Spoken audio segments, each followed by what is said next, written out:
30-minute drive to and from, so I thought, well, this would be a good time to sit and chat, trying to get all these rattles out where we're not having to listen to rattles all the time. So I'll be working on that too. And I'm just putting this in because it's kind of a nice little curve. This is brand new. So your 25 mile an hour down through the bushes kind of a get on ramp. And another quick turn. And see here, you want to be looking, you want to be seeing, see to our left who's going to be there. Looks like nobody, so we're going to get the whole road when we come out.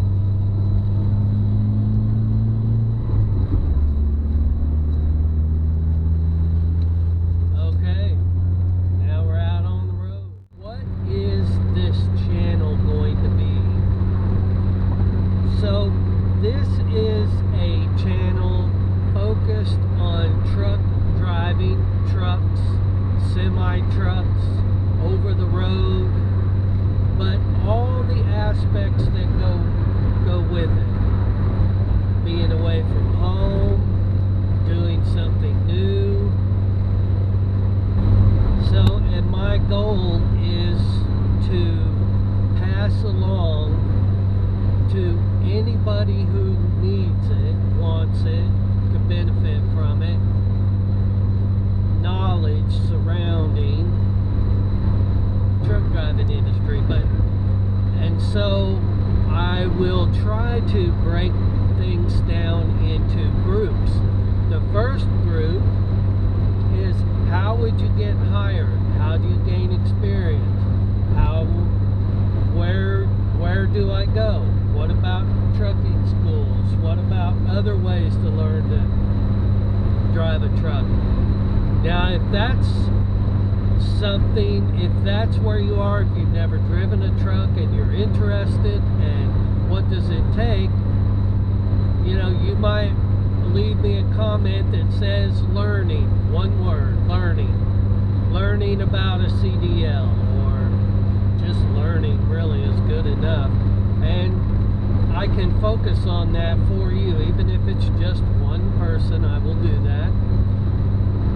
Then we would go into more what I always wanted to find from YouTube videos I was watching on the road, was solving specific problems that you might encounter while on the road, or about trucks, mechanical problems, how to fix a light. My tail lights are going out on me, I can't get them working. You got any ideas what I should do? That sort of thing. I'm going to buy a truck and I don't know which is the best kind.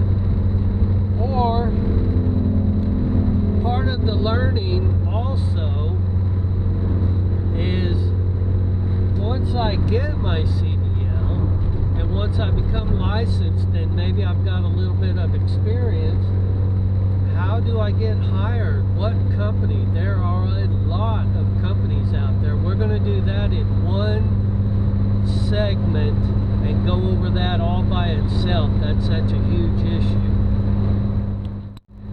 Then once we get past that segment, for those who are interested in finding out how to find a good job, because I've got some great suggestions, and I spent a lot of time looking around at other companies while I was on the road. I was actually just recently an over-the-road driver for a very good company out of North Dakota called Brenton Transport, and we'll talk more about them later. Fantastic company for a guy that's got enough experience and a CDL and wants a good company.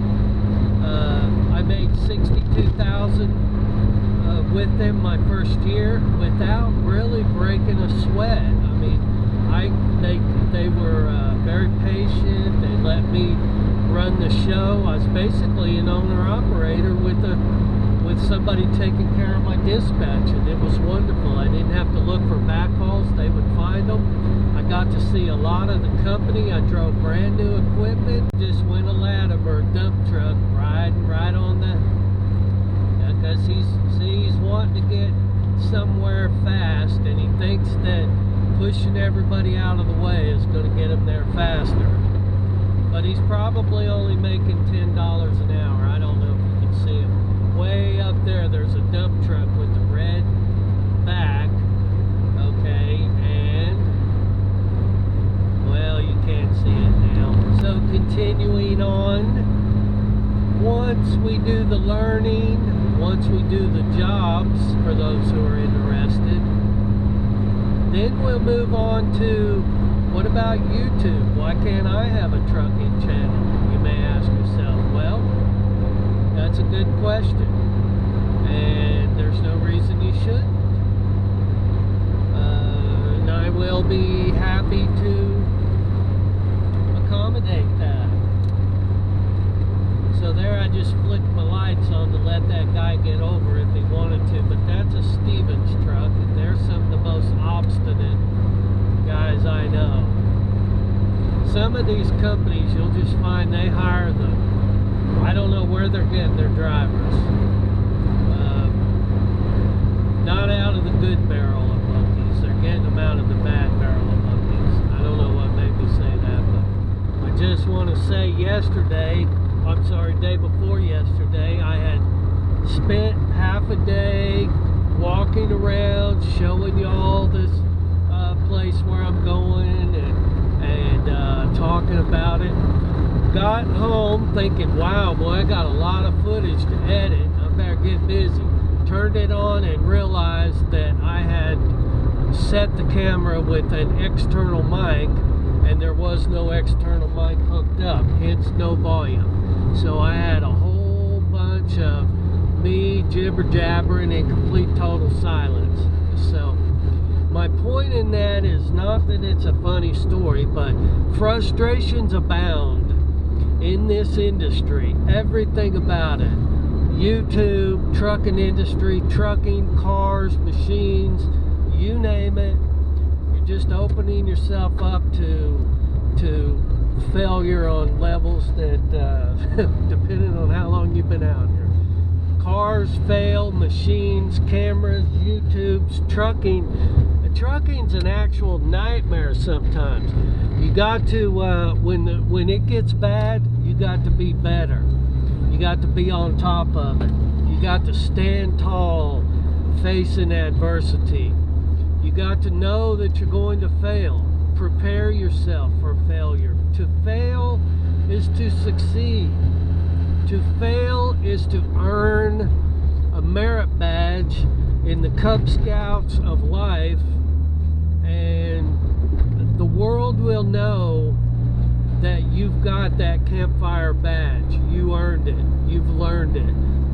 You've gone to the, you hear my parents say, the school of hard knocks, more like my grandparent, God rest his soul. But the school of hard knocks, the college of life. I've got a master's degree in life. Okay, all that applies. So I made a mistake yesterday. It was frustrating. It cost me a little time, but you know what? I don't have a Bill and Ted's time machine to go back and fix it. There's only one way in this industry and in life in general. There's one direction, and that direction is forward. That's the only way you can go. Now you're fortified. I love to use that word. We'll talk about that later. You're fortified with what you have learned in the past that's become a part of you. That makes you stronger, that makes you smarter. Trucking, anybody can get in a truck, press the button and go, especially these new automatics. It's literally not hard to drive a truck. That is the easiest part and the most enjoyable for me to this day. I like driving anything. I'm enjoying driving even this little car into work, which we're fixing to be there.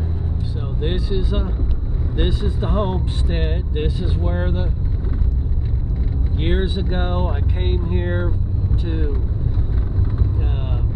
load cattle, and over the years I've gotten to know this person really well.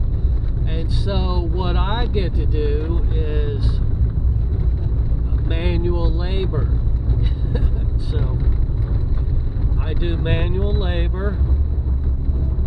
In exchange, I get a little bit of money, and I get away and do my videos and whatnot.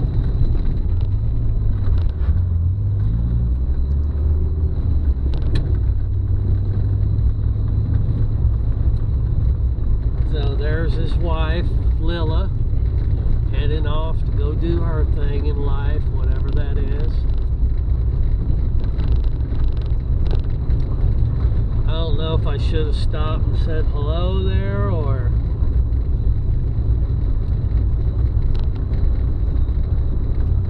I probably should have, but we'll catch her on the way back. Here we are on our journey home, having completed our work.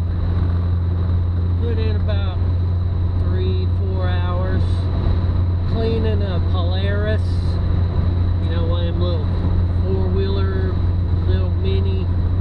It's a little, this one's a dump truck, little big Polaris with a dump bed. So it took me forever to blow it out with some air, blow all that dirt, loosen everything up. And then I broke out the power washer on it, and just kind of went over it. You know, I try to tell, what I tell them is like, well, it's just going to get dirty again, which is true. It's exactly right.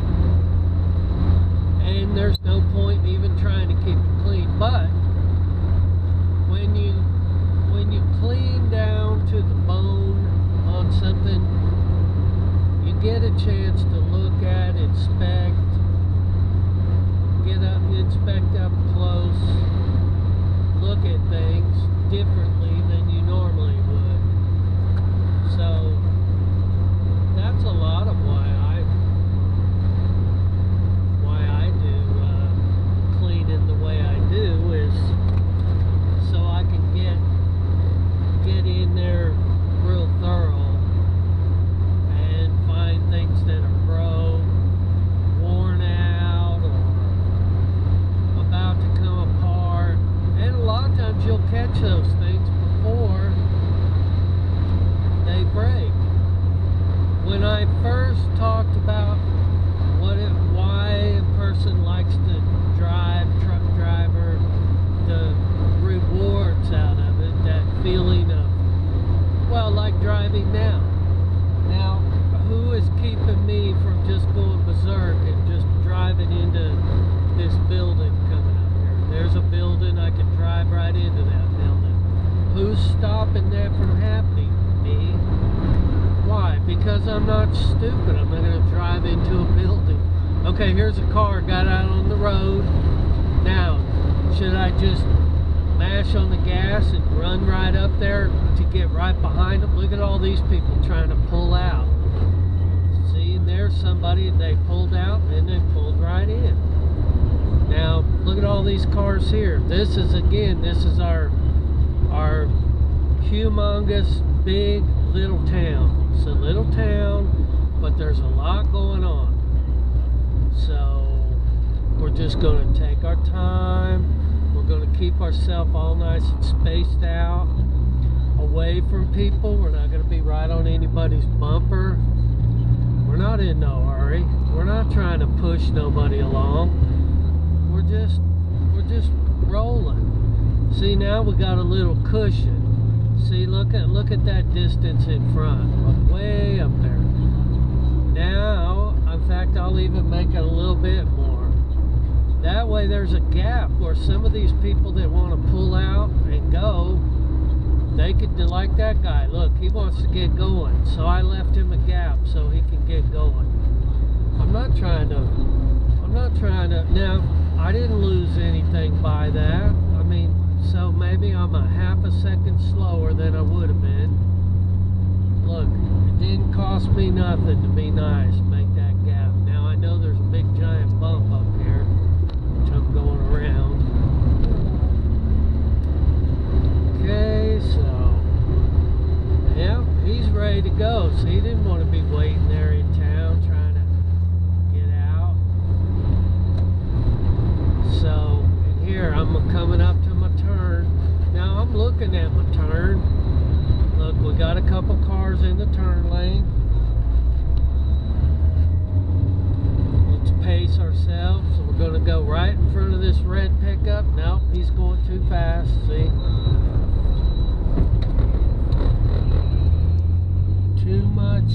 close. There wasn't enough gap there between